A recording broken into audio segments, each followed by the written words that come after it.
Mungkin yang membuat rezekimu seret itu bukan usahamu, tapi bisa jadi cara hidupmu yang berkaitan dengan rezeki tersebut. Teman-teman semuanya, ketika kita mendapatkan rezeki, tentu ada beberapa hal yang perlu sama-sama kita pertimbangkan. Kita gunakan rezeki kita untuk apa terlebih dahulu.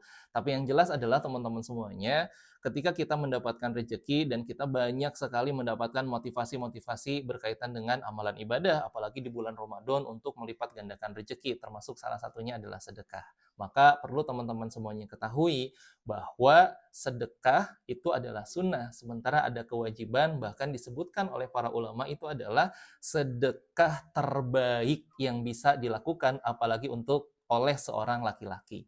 Nah, yaitu teman-teman semuanya, ketika kita mendapatkan rezeki, maka porsi terbesar kita harus membagi rezeki kita dalam bentuk pengeluaran-pengeluaran, dan tentu utamanya adalah bukan yang sunnah, tapi adalah kewajiban, yaitu memberikan nafkah kepada anak dan istri. Kadang-kadang ya kita ketika mendapatkan rezeki atau bahkan kaum muslimin yang mendapatkan rezeki tidak menganggap bahwa pemberian nafkah kepada istri, kepada anak itu sebagai sebuah sedekah, padahal itu adalah sedekah, bahkan sedekah wajib, bahkan lebih utama daripada sedekah. Betapa seorang ayah kadang-kadang merasa terbebani dengan tagihan-tagihan sekolah, SPP sekolah, bahkan tagihan-tagihan listrik, tagihan air, dan kebutuhan-kebutuhan yang ada di rumah. Tapi yang berkaitan dengan motivasi-motivasi spiritual yang berkaitan dengan lipat gandanya rezeki dengan infak dan sedekah itu menjadi motivasi untuk kita bersusah payah dan berusaha mengeluarkan infak sedekah dengan cara yang bagaimanapun tanpa kita sadari teman-teman semuanya bahwa sodakoh terbaik bagi kita seorang muslim, apalagi seorang laki-laki, itu adalah memberikan nafkah kepada anaknya, kepada istrinya, karena itu adalah sodakoh terbaik kita. Para bapak, para ayah ketika mendapatkan tagihan SPP anak dari sekolahnya, nah jangan jadikan itu sebagai sebuah beban, jadikan itu sebagai sebuah motivasi, infak dan sedekah. Dan itu adalah sedekah terbaik yang bisa kita keluarkan untuk anak-anak kita. Maka teman-teman, bapak-bapak yang saat ini sedang berjuang, mencari rezeki untuk memberikan nafkah, dan belum sempat berinfak dan bersodakoh yang panjang, yang banyak, jumlahnya dibandingkan dengan yang lainnya, jangan khawatir. Ketika kita bersusah payah untuk memberikan nafkah terbaik kepada anak kita, kepada istri kita, maka itu adalah sodakoh terbaik. Apalagi di bulan Ramadan ini, saat orang-orang berlomba untuk berinfak dan sodakoh, pembangunan masjid, kemudian fakir miskin, yatim, dan duafa, maka ketika kita tidak sempat melakukan itu semuanya, maka jangan khawatir, karena infak dan sodakoh terbaik sudah kita lakukan, yaitu kita memberikan nafkah yang halal, nafkah terbaik untuk anak-anak kita, untuk istri-istri kita.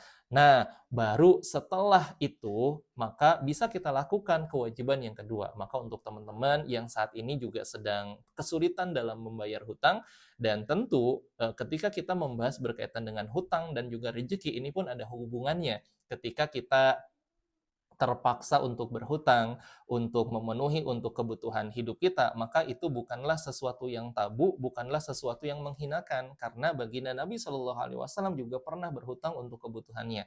Maka saat ini teman-teman semuanya yang sedang berusaha membayar hutangnya namun tetap tidak pernah kunjung terbayar, tetaplah semangat, tetaplah berusaha, karena selama dalam hati kita tidak ada niatan untuk tidak membayar hutang, maka Allah selamatkan kita dari fitnah sebagai seorang pencuri. Selama kita berusaha dan usaha itu adalah bagian dari ibadah kita kepada Allah Subhanahu wa taala, walaupun sampai akhirnya ternyata kita tidak bisa membayar hutang, maka yakinlah kita sudah berusaha, dan saat itulah menjadi takdir untuk kita semuanya. Maka mudah-mudahan teman-teman semuanya Allah mudahkan dalam membayar hutangnya. Karena bayar hutang itu tidak harus dibayar, karena bisa jadi dilunaskan oleh yang memberi hutang, dan itu pun bagian dari rezeki dari Allah Subhanahu wa taala.